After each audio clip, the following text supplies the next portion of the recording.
This is it, what? Satoshi's pouring from the sky, stash some chips up.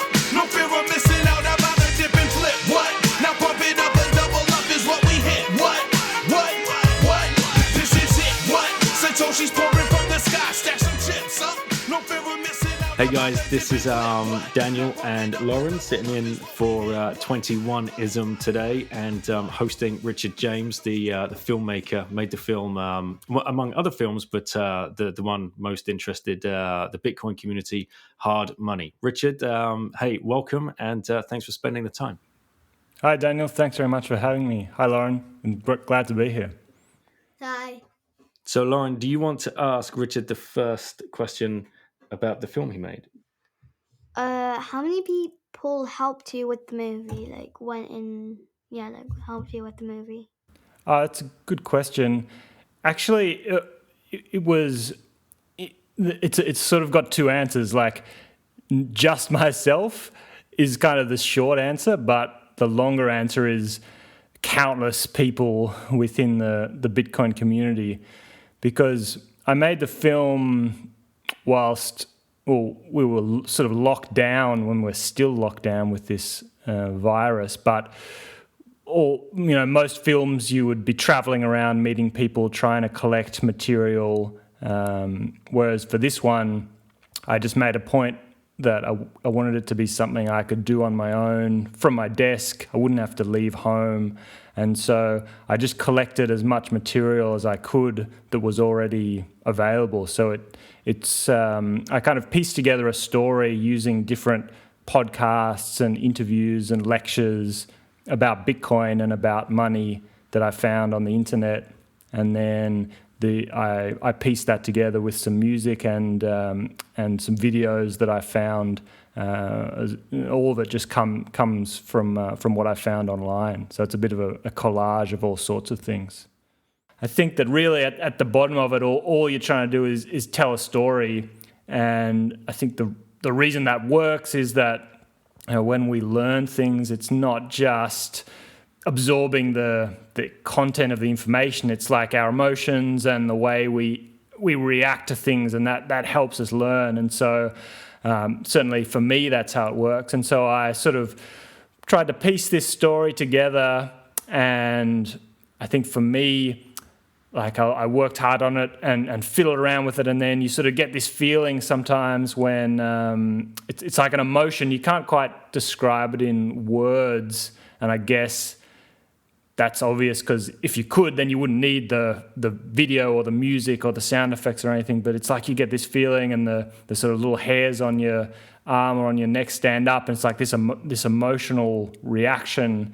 And when I watch back on what I'm doing and I get that feeling, I'm like, oh yeah, I'm sort of onto something here. This is working, and I sort of know that if I'm feeling this, then other people will hopefully feel the same way. So that was the reason why, to sort of tell this story about Bitcoin through working through film, which is something I love to do. And I got a question there. How long did that take? From idea to finished product? It was about maybe 2 or 3 months. So I don't know whether that's long or not. It's sort of it went quite quickly, actually.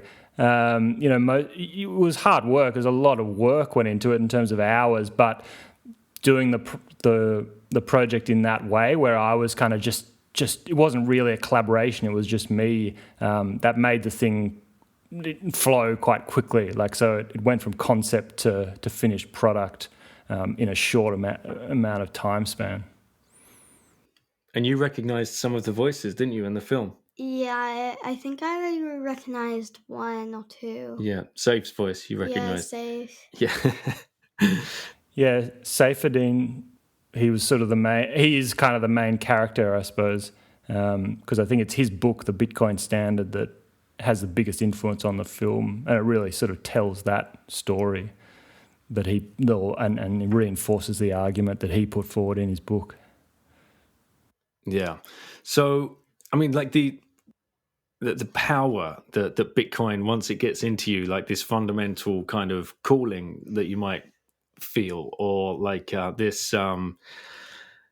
I don't know. It's like weird to explain. This kind of like voodoo. Once it takes over your thinking, once it takes over your whole being and your mindset, that pushes you into this kind of creative space. Is that something that you felt, and is that something that that you kind of like drew your experience on, and helped produce this film? Definitely, I think Bitcoin has that effect on people, and yeah, I can say for me, absolutely. I think I hadn't worked in film for a long time leading up to this. I'd sort of given it away, just when I was a bit younger, about 10 years ago. I used to do a lot of work in film. I used to travel, and I thought that was maybe what I wanted to make a career out of, but things kind of went in a different direction. I pursued maybe a more, had to find a more practical way to make a living, and then had a family, and so I sort of lost that creative spirit a little bit. And then, in the last 12 months or 2 years, getting interested in Bitcoin, it became this almost overwhelming force of motivation that I felt I needed to create something or get that out of me. So I absolutely know what you mean. What was like the first touch point for you for Bitcoin, if you remember? I was learning about, I guess, more traditional investing. Like I sort of got this, I'd always been interested in economics, studied that through school and university. But then, a few years ago, I just got interested in sort of traditional stock market investing, and I was reading Warren Buffett and that kind of thing, trying out different strategies or learning about different quantitative strategies for stock market investing. And I got interested in a podcast called the Investors Podcast, which is Preston Pish's podcast, and so I used to listen religiously to that. And it was him bringing on guests. I think it was maybe Tur de Meester that he brought on, and I listened to him talk about Bitcoin, and that's when I first heard about it, and it just fascinated me. Yeah, Preston's he's red pilling a lot of people. That's for sure.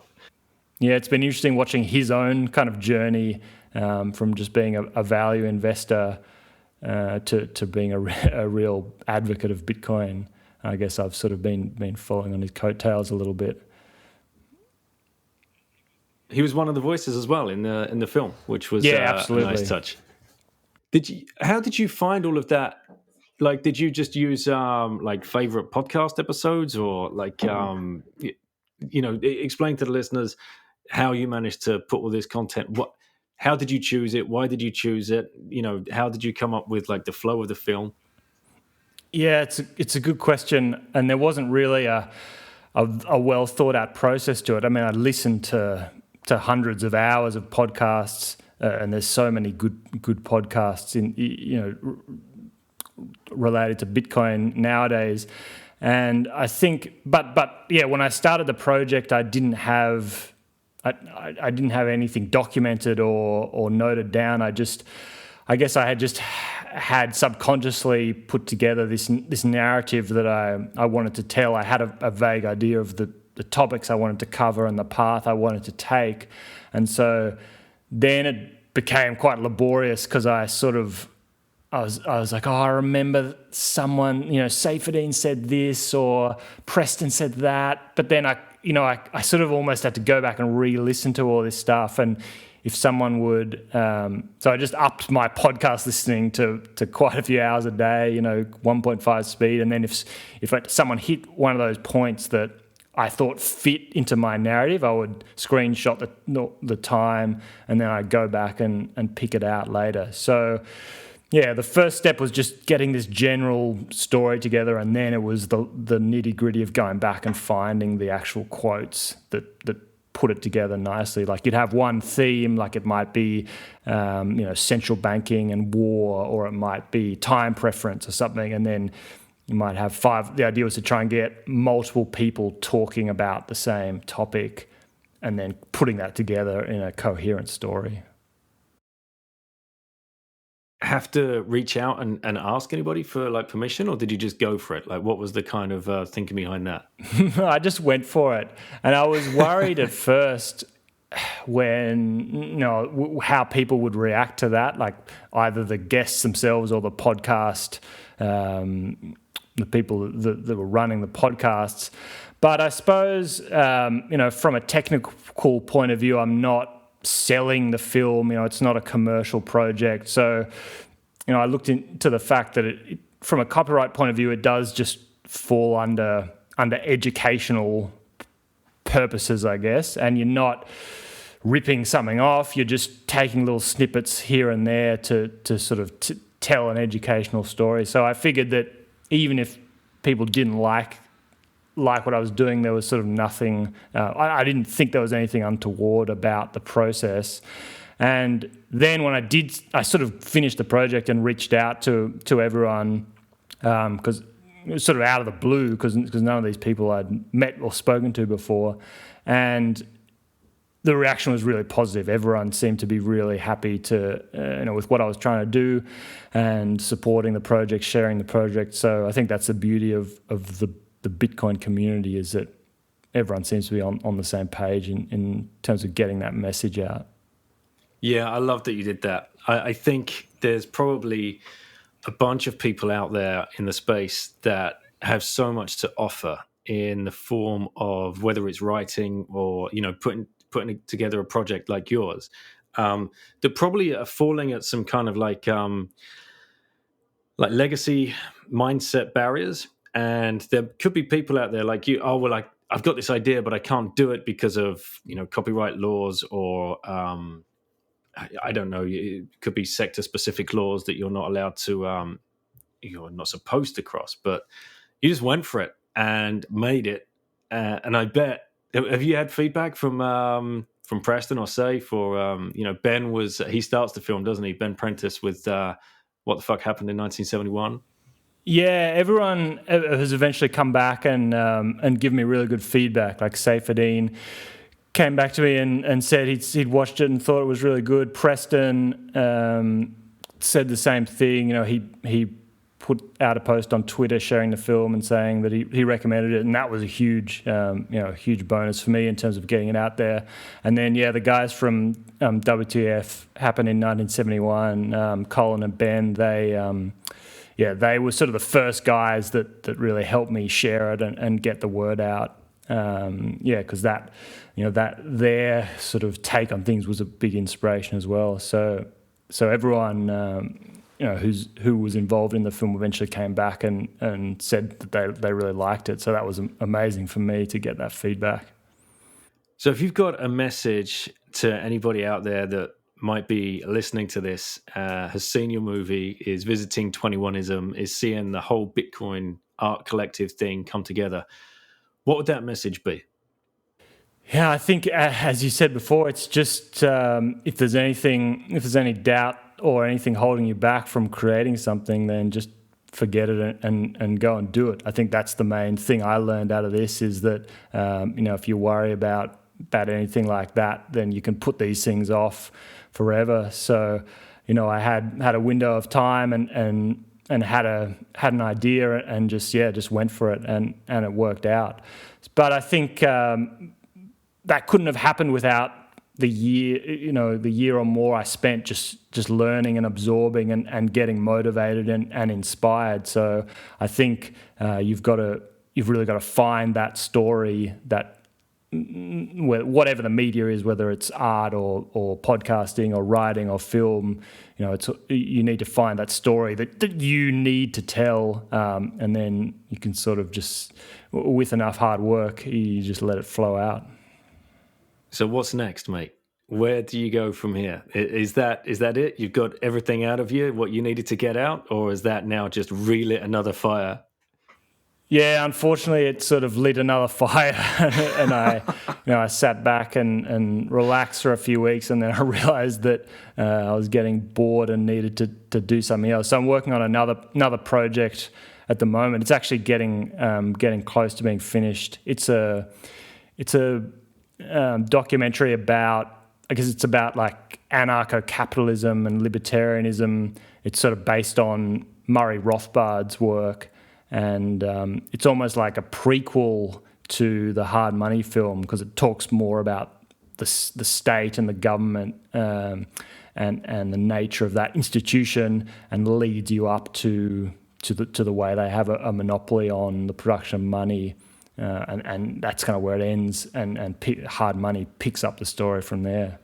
So that's that should be ready to go within the next month or two. Mate, that's awesome. I look forward to that. And it feels to me as though, like, I've watched the clips for your other movies that you sent over, and they look amazing. And that looks like, is that you surfing and snowboarding around the world and documenting? Yeah, the surf trip we did was my brother and I. We just took off and spent a year in Africa, and it was when we think back to how crazy the idea was, we're like, oh yeah, we'll make this film, and we sort of, for the first few months we did have a friend with us helping, but here, in the end it was just us sticking it out, and we'd film it, like one person would surf and then we'd have to swap over and the other one would film. So it was just, the two of us kind of living out the back of our car, surfing and exploring and making this film. That was an incredible experience. The snowboarding one awards, wasn't right? Me. I do like to ski and snowboard, but I'm not up to that. So I was able to get a few Australian professional snowboarders together, and we went over to Afghanistan and kind of poked around and went snowboarding and survived to tell a tale. And I did notice that that film in particular that won awards. Yeah, all those other films, have been to film festivals, won a few awards. So that was a great. None of them. Well, they were all commercial projects in that they got distribution and got sold, but they weren't. It was really, you're doing it for the love of it rather than the money. But that was a great way to spend a few years, traveling around, making these films and going to film festivals. Each of those sort of sports, whether it's skiing or surfing or whatever, has a community and has a circuit of festivals. And it was back in the day when less stuff happened online. It was more, you'd have these screenings, or deep, we'd literally be walking around the car parks of the beaches in Australia, handing out flyers for film screenings and things like that. So that was a really fun process. Awesome, man. Well, fingers crossed that you start getting awards for the Hard Money film and the next one coming out, and we can help you raise awareness. We should probably leave it with where can people come and find you? And I believe people can donate towards the film rather than buy it. If you can just explain to the listeners. Oh, absolutely. Thank you. Yeah, the website is hardmoneyfilm.com. If anyone would like to donate to the project, that'd be fantastic. My Twitter is rjames_BTC, if anyone wants to follow on Twitter. Excellent. Thanks, mate. Thanks for doing this. I hope you get a little bit more of a following through 21ism and what these guys are doing as well. And keep up the great work. Thanks so much, Daniel. Thanks for having me.